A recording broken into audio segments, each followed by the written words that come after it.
Ada orang-orang yang ketika diberikan ujian-ujian oleh Allah Subhanahu wa taala, dia marah kepada Allah, lari dan meninggalkan Allah. Padahal dia memerlukan Allah.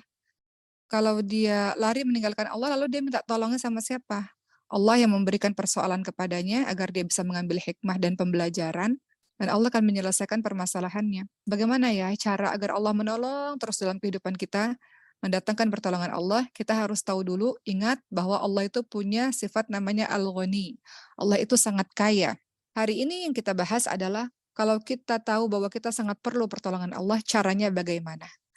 Bagaimana cara mendatangkan pertolongan Allah Subhanahu wa taala dalam kehidupan kita? Ketika Allah kasih ujian kesedihan gak mudah. Kadang-kadang kita tanya, kenapa? Kenapa harus saya?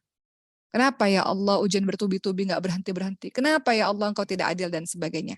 Jadi tawakal artinya berserah kepada seluruh kehendak Allah. Dengan sepenuh hati kita percaya kepada Allah Subhanahu wa taala bahwa semua penderitaan, semua ujian, semua apapun yang terjadi memang ini adalah takdir Allah, atas kehendak Allah, atas izinnya Allah. Itu tawakal. Nggak semua orang bisa tawakal, teman-teman semua. Nggak semua orang. Kadang-kadang dia marah kepada takdir yang Allah berikan kepadanya. Terkadang dia bertanya-tanya, apa dosa saya ya Allah? Engkau takdirkan seperti ini padaku ya Allah. Apa salah saya ya Allah? Kenapa hidupku kok miskin sekali? Hidupku kok sedih sekali? Kenapa kok orang-orang yang ku cintai meninggalkanku? Kenapa? Nanyanya terus kenapa kepada Allah Subhanahu wa taala. Jadi diperlukan yang namanya tawakal. Tawakal itu apa sih? Kita menyandarkan hati kita kepada Allah Subhanahu wa taala. Kita menyerahkan semua urusan kepada Allah Subhanahu wa taala. Kita yakini bahwa tidak ada yang bisa memberi, tidak ada yang bisa menghalangi, mendatangkan bahaya, mendatangkan manfaat kecuali Allah. Yang kasih kita sedih Allah, yang kasih kita ketawa Allah, yang buat kita kaya Allah, yang buat kita miskin Allah. Allah selalu gilir keadaan. Terserah engkau ya Allah, terserah. Apapun yang engkau berikan kepadaku, aku terima ya Allah. Itu tawakal ala Allah. Teman-teman lihat dalam surah Yunus ayat ke-107. Dalam surah Yunus ayat 107. Apa kata Allah? Dan jika Allah menimpakan suatu bencana kepadamu, maka tidak ada yang dapat menghilangkannya kecuali Allah. Dan jika Allah menghendaki kebaikan untukmu, maka tidak ada yang dapat menolak kebaikan itu. Allah memberikan kebaikan kepada siapa saja yang Allah kehendaki di antara hamba-hambanya. Jadi semua yang Allah berikan tidak akan pernah bisa diganggu-gugat oleh siapapun. Oleh karena itu kalau Allah kasih sedih, terima kesedihan itu. Kalau Allah kasih bahagia, kita terima. Kenapa kalau Allah kasih sedih kita tidak terima, teman-teman semua? Ya. Tawakal kepada Allah, berserah kepada Allah akan semua keadaan. Tawakal itu berpasrah bukan berarti tidak melakukan apapun. Contoh, kita lagi sakit misalnya, kemudian kita tawakal ala Allah, terserah Allah, kami terima ya Allah, kami redha dengan takdirmu ya Allah, kami berserah kepadamu. Tawakal itu bukan hanya berserah dan pasrah, tapi tawakal itu juga melakukan sesuatu, itu bentuk dari tawakal. Ya, tawakal itu adalah kita berpasrah dengan takdir Allah, tapi kita juga melakukan sesuatu. Bukan kita pasrah dan tak melakukan apapun. Jadi jangan salah arti ya. Tawakal ala Allah, berserah kepada Allah, terserah engkau ya Allah, aku terima semua takdirmu ya Allah. Kemudian kita diam saja. Kalau kita sakit, kita berpasrah kepada Allah, namun juga berobat, ikhtiar. Kalau kita terkena suatu hal yang membuat kita sedih, misalnya, kita perlu datang untuk minta nasihat dari orang, ya minta nasihat dari orang. Bukan berarti tawakal itu tidak melakukan apapun. Dalam surah Al-Jumu'ah ayat 10 misalnya, dikatakan, A'udzubillahi minasyaitonirrajim, fa idza qudiyatis salatu fantashiru fil ardi wabtaghu min fadlillahi wadhkurullaha katsiran la'allakum tuflihun. Apabila telah ditunaikan salat, maka bertebaranlah kamu ke muka bumi. Jadi salat ibadah doa iya. Berserah kepada Allah, nangis-nangis kepada Allah, minta tolong kepada Allah iya. Setelah salat, apa kata Allah setelah ditunaikannya salat, bertebaranlah kamu ke muka bumi dan carilah karunia Allah. Artinya lakukan sesuatu, lakukan ikhtiar semaksimal yang kau bisa untuk menolong kehidupanmu. Coba kita lihat burung, ya diceritakan dari Umar bin Khattab radhiyallahu anhu, Rasul bersabda, seandainya kalau kalian betul-betul bertawakal kepada Allah, sungguh Allah akan memberikan kalian rezeki sebagaimana burung mendapatkan rezeki. Coba kita lihat burung, teman-teman semua. Burung tersebut pergi pada pagi hari dalam keadaan lapar dan kembali sore harinya dalam keadaan kenyang. Artinya burung juga berikhtiar untuk mendapatkan rezekinya. Begitu pula dengan kita. Kita nggak bisa berpasrah, ya Allah, bantulah perekonomianku, kemudian kita nggak melakukan apa-apa. Kita lakukan apa-apa sebagai bentuk dari ikhtiar. Jadi yang keenam, cara mendatangkan pertolongan Allah adalah tawakal ala Allah. Kita berserah, berpasrah, menerima takdir Allah, terserah engkau ya Allah, tapi kita melakukan suatu usaha untuk bisa menyelamatkan kita juga. Seperti itu. Tidak hanya doa, tapi melakukan sebuah ikhtiar. Bagaimana cara agar Allah menghadirkan pertolongannya? Adalah dengan menolong agama Allah. Apa maksudnya? Menolong agama Allah itu maksudnya apa? Menolong Allah itu maksudnya apa? Tadi katanya Allah Maha Kaya. Allah nggak butuh pada segala sesuatu. Betul.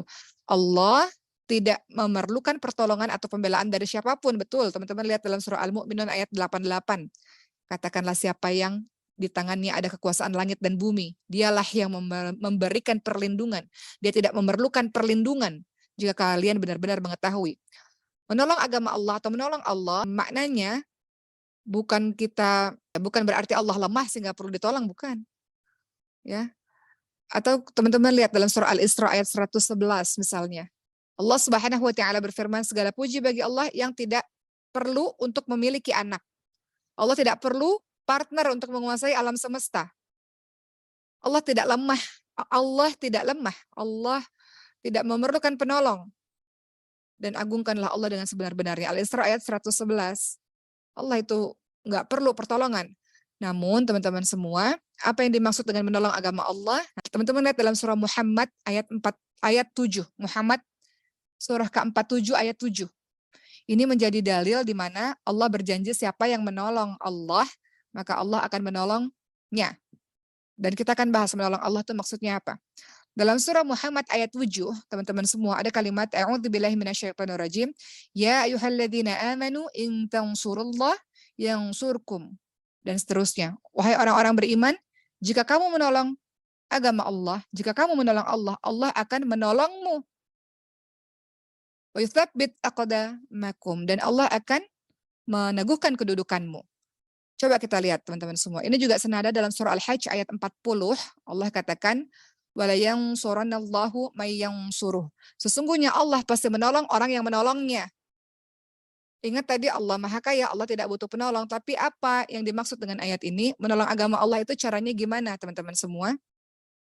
Menolong agama Allah maksudnya adalah dengan cara kita berusaha, apapun profesi kita, apapun yang kita lakukan, kita melaksanakan agama Allah dan kita berdakwah, kita menyebar luaskan ajaran agama Allah. Itu salah satu maknanya. Kita berdakwah, kita melaksanakan agamanya, kita menyebar luaskan agamanya. Dan kita lakukan karena Allah. Jadi tidak perlu lagi-lagi jadi ustadz-ustadzah untuk menolong agama Allah, atau tidak perlu jadi ustadz-ustadzah untuk berdakwah. Berdakwah itu mengajak orang lain pada kebaikan, mengajak orang lain kepada Allah Subhanahu wa taala. Itu yang dimaksud dengan kita menolong Allah, menolong agama Allah. Kalau kita melakukan itu teman-teman semua dengan berbagai macam hal yang bisa kita lakukan, Allah akan memberikan pertolongan kepada kita. Allah akan mantapkan semua langkah-langkah kita. Allah akan berikan kita ketenangan. Allah berikan kita ketegaran. Allah berikan kita kesabaran. Dan Allah akan tolong kita dalam setiap keadaan kita. Nggak mungkin kita tolong Allah, tolong agamanya Allah, Allah nggak tolong kita, mustahil. Apa kata Rasulullah SAW dalam hadis riwayat Abu Daud, An-Nasa'i dan juga Ahmad, dikatakan, pergilah perangi kaum musyrikin dengan harta, dengan jiwa, dengan lisan. Artinya tolong agama Allah ini dengan apapun yang kamu bisa. Punya harta, berikan hartanya dengan lisanmu, dengan jiwa ragamu, dengan jiwa ragamu. Kita bisa menolong agama Allah dengan lisan kita, dengan tulisan-tulisan kita, dengan perbuatan kita, dengan karya-karya kita, ya, yang kita lakukan ikhlas karena Allah. Dengan begitu Allah berikan pertolongan. Termasuk para penghafal Quran. Engkau itu sedang menolong agama Allah. Jadi penghafal Quran itu hidupnya terjamin kalau dia ikhlas. Kenapa? Karena dia sedang menolong agama Allah. Menolong dalam hal apa? Menjaga kalamullah. Para penghafal Quran itu menjaga firman Allah, menjaga perkataannya Allah, menjaga kalamullah. Nggak mungkin nggak ditolong oleh Allah. Nggak mungkin, mustahil, nggak mungkin. Tidak hanya sekedar penghafal Quran, orang-orang yang berdonasi juga, orang-orang yang sedekah, orang-orang yang memberikan tempat untuk para penghafal Quran, orang-orang yang kasih makanan sehingga dengan makan itu para penghafal Quran tumbuh menjadi kuat ya dan sehat misalnya. Orang-orang yang turut berkontribusi untuk dakwah. Misalnya kalau umat ceramah ada ibu-ibu majelis taklim jadi volunteer, jadi para panitia untuk membuat dakwah itu bisa terlaksana. Itu juga semuanya para penolong agama Allah. Orang-orang yang membackup perjuangan di jalan Allah ya dengan tenaga-tenaga mereka ya itu juga termasuk orang-orang yang menolong agama Allah Subhanahu wa taala. Makanya dalam hadis riwayat Bukhari disebutkan barang siapa yang membantu persiapan orang berjihad, maka dia telah berjihad. Jihad ini bukan hanya sekedar jihad di medan perang, menuntut ilmu juga bagian dari jihad. Apalagi bagian dari menolong Allah, menjadi pengurus masjid, pengurus DKM masjid, mempermudah orang untuk beribadah, itu menolong agama Allah. Apa? Guru-guru mengajar orang, itu juga telah menolong agama Allah Subhanahu wa taala. Dan Allah tidak akan membiarkan hamba-hamba yang ingin mengurus agama Allah ini kehidupannya jadi sia-sia, nggak mungkin. Allah akan memberikan pertolongannya, Allah meneguhkan kedudukannya, mungkin di mata dunia rezeki kita misalnya dilihat dari rezeki kita sedikit. Iya, namun rezeki itu halal dan akan terasa keberkahannya. Sedikit tapi terasa keberkahannya. Contoh, teman-teman yang bekerja di lembaga-lembaga sosial atau lembaga-lembaga tahfidz, mungkin nggak bisa mendapatkan uang yang sangat banyak kalau kerja di berbagai macam tempat di luar sana. Namun memang sedikit tapi terasa keberkahannya. Ada keberkahan yang engkau dapatkan. Dalam sebuah hadits juga disebutkan jaga Allah maka Allah akan menjagamu. Maksudnya apa?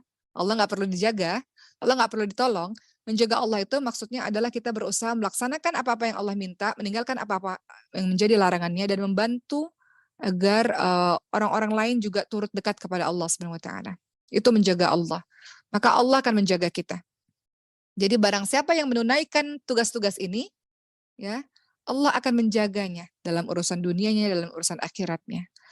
Allah akan jaga tidak hanya kehidupannya, tapi Allah jaga agamanya, Allah jaga keimanannya. Tidak goyang dia, tidak terombang-ambing dia. Coba kita lihat contoh teman-teman semua. Bagaimana ketika Allah menjaga kita setelah kita menolong agama Allah. Terlihat pada Nabi Yusuf alaihissalam. Nabi Yusuf alaihissalam itu nabi yang tampan dan di suatu ketika di dalam satu ruangan ada Zulaikha. Nabi Yusuf tertarik pada Zulaikha itu, pada wanita yang cantik itu. Zulaikha menggoda Nabi Yusuf dan Nabi Yusuf tertarik. Nggak ada orang di situ teman-teman semua. Nabi Yusuf juga bukan berada di negerinya. Bisa saja melakukan apapun di situ. Namun Allah menjaga Nabi Yusuf.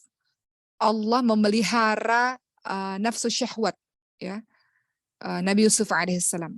Sehingga Allah memelihara agamanya juga. Sehingga ini jadi contoh untuk kita semua. Kita ini nggak ada yang sempurna. Kita banyak salahnya, banyak dosanya. Kita kadang-kadang memperturutkan hawa nafsu kita. Namun barang siapa yang menolong agama Allah dengan berbagai macam jalan tadi, Allah tolong dia di saat dia begitu lemah. Kadang-kadang nih teman-teman semua ya, kadang-kadang ada orang-orang yang senang pada akhirnya melihat sesuatu yang tidak seharusnya dia lihat, menonton film-film atau menonton tayangan yang dia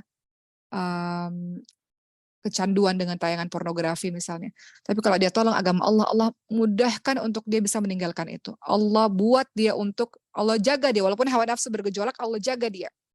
Contoh, di sini banyak anak-anak muda ya, usia-usia yang mau dekat dengan lawan jenis. Ketika dia tolong agama Allah Subhanahu wa taala, Allah tolong dia. Allah buat dia berbagai macam, Allah kasih penjagaan untuknya. Nabi Muhammad contohnya ketika masih muda, beliau ada lewat di satu tempat dan kemudian mendengar acara-acara hiburan. Beliau mau datang ke situ, mau lihat itu. Anak-anak muda berkumpul di situ di acara hiburan itu. Tapi Allah jaga Nabi Muhammad. Dengan cara apa? Allah tidurkan Nabi Muhammad SAW hingga Nabi Muhammad tidak hadir dalam acara-acara itu. Begitu pula dengan kita. Jadi kalau engkau tolong agama Allah dengan apapun yang kau bisa, apapun, dengan lisan kah, bahkan sekedar posting tausiah gitu ya, atau posting ayat misalnya, atau kita melakukan kebaikan lah apapun itu, Allah akan tolong kita. Kembali kepada kisah Nabi Yusuf tidak terjebak dalam godaan Zulaikha. Kenapa? Allah menjaga dirinya. Allah menjaga keturunannya Nabi Yusuf alaihissalam. Teman-teman lihat dalam surah Ar-Ra'd ayat ke-11 ya. Bagi orang-orang yang saleh seperti ini, ada malaikat-malaikat yang selalu menjaganya bergiliran. Dari depan, dari belakang, malaikat menjaganya di seluruh sisinya. Mereka menjaga orang-orang soleh itu atas perintah dari Allah Subhanahu wa taala. Orang-orang ini yang tidak hanya hidupnya memikirkan diri sendiri, tapi juga memikirkan orang-orang di luar sana untuk lebih dekat kepada Allah Subhanahu wa taala. Kita tolong agama Allah, Allah pasti tolong kita.